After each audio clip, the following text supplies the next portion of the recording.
I hear this all the time from young people asking me, how did I get where I'm at? What do I see in my successful clients that differentiates them from just good ones? And the search is always for the silver bullet. It just doesn't work like that.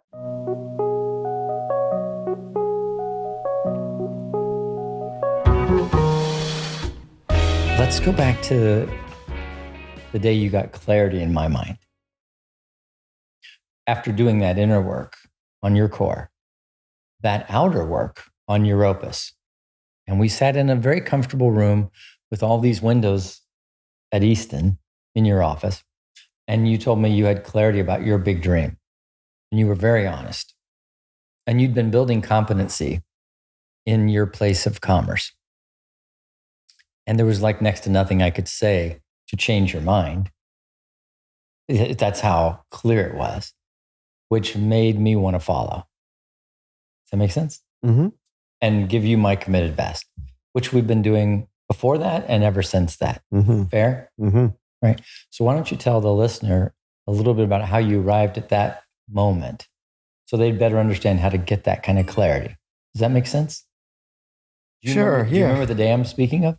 Oh, yeah. I remember it all very well. And I don't always remember stuff like that, but I do. And I mean, I've talked about it pretty frequently on the podcast, publicly. You know, you and I were working together and going through Built to Lead and really being pushed to starting with discovery questions, you know, really look at things that I had never looked at before or were hard to look at. And, you know, kind of writing the lawyer's argument and arguing it back and forth and really trying to dig in and wrestle with, you know, what it was that really mattered to me and how I wanted to integrate that into my work and life.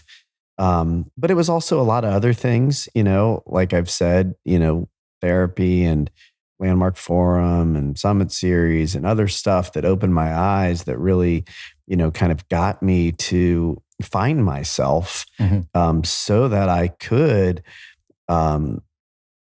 really discover a big dream and then, you know, take a leap into it. Mm-hmm. Well, that's too general. So I would like you to get more, I'd like you to go back to that day and give more specificity to like, how did you do that? So back in that day, you hadn't yet gone to the Summit Series. Okay. You hadn't yet done a whole bunch of things that you just included in that. You had just done a few very simple, basic things and done them well. And it wasn't about, this is not about Built to Lead. I'm not looking for that. I'm looking for, how did you get that kind of clarity to leave something? Because a lot of people tell me this all the time. Well, I got a good gig here. Yeah.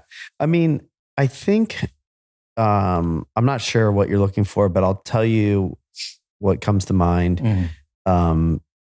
And mostly the clarity came, you know, separate from Built to Lead and the other things from,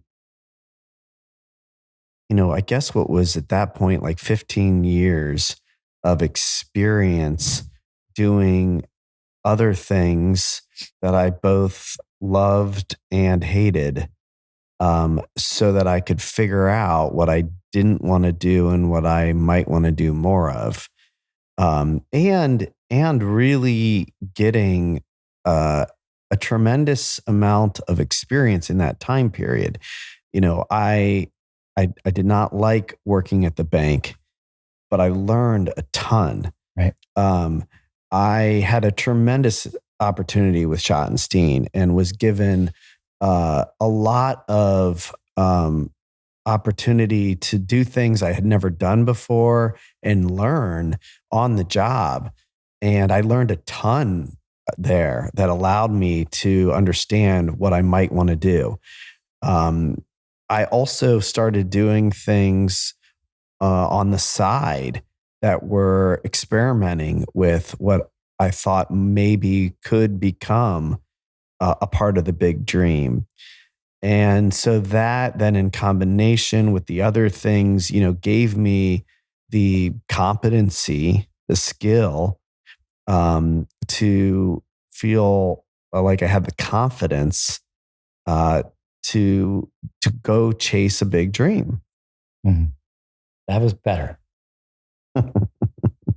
So I want the listener to hear, because I hear this all the time from young people asking me, how did I get where I'm at? How do, what do I see in my successful clients that differentiates them from just good ones? And the search is always for the silver bullet. Right. Yeah. And that's, it just doesn't work like that. Maybe you can find some examples where it has, but those are few and far between. Um, in the spirit of riffing, one of the things that you forget that when you start something new. Mm-hmm.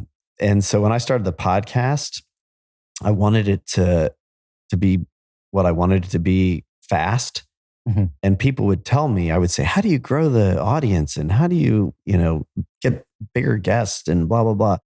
And people would say, you just have to do it a lot, for a long time, Mm-hmm. and then it'll happen. Mm-hmm.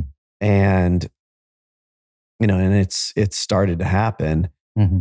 But I've realized, in over the last 3 years, just how true that is. You have to do the reps.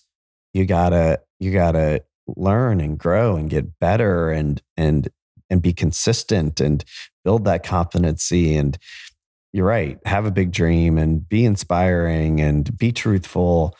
And I think, it applies to probably anything that you want to achieve. Amen. So no silver bullets for you in that story.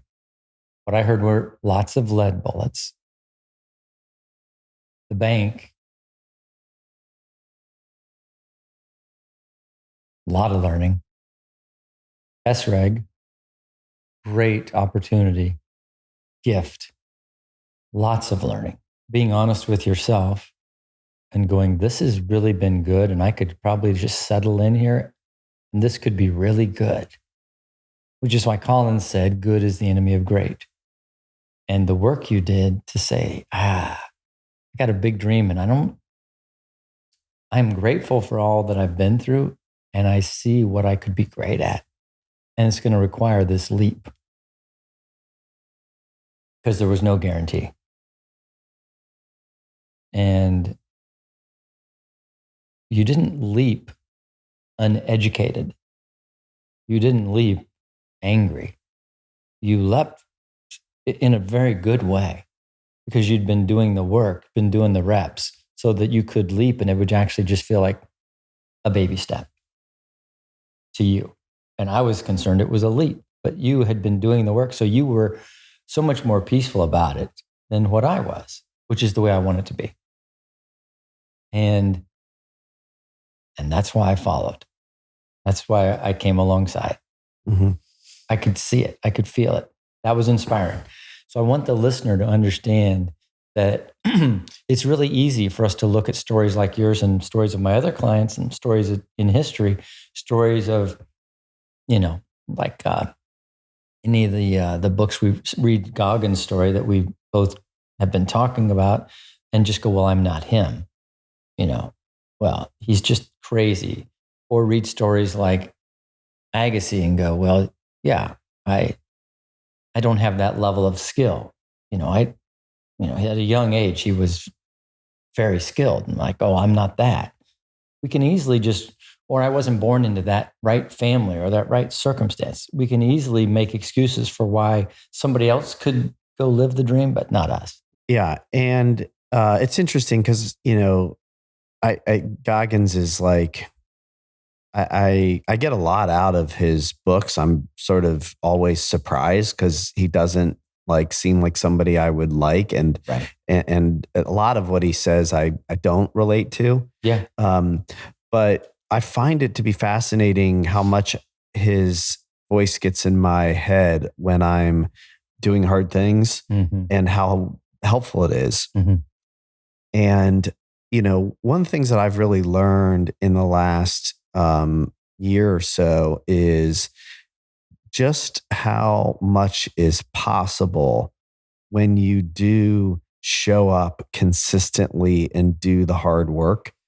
Um, and like for me, it's been like in sort of things that are fun to play with. Yeah. But it's a good lesson to learn in an easy way so that you can apply it in other harder ways. So for example, like, I'm 48 years old and I'm playing the best tennis I've ever played in my life. I just over the weekend played doubles and beat two 17-year-olds that are probably like in their prime, and it's because I've been going every morning to Ohio State and having my ass kicked and getting better. Right. Same for, physical fitness, exercise, right? Like literally we talk about the core, right? As your like inner work, but the way that you actually build a physical core is by doing core work every day. Right. Right.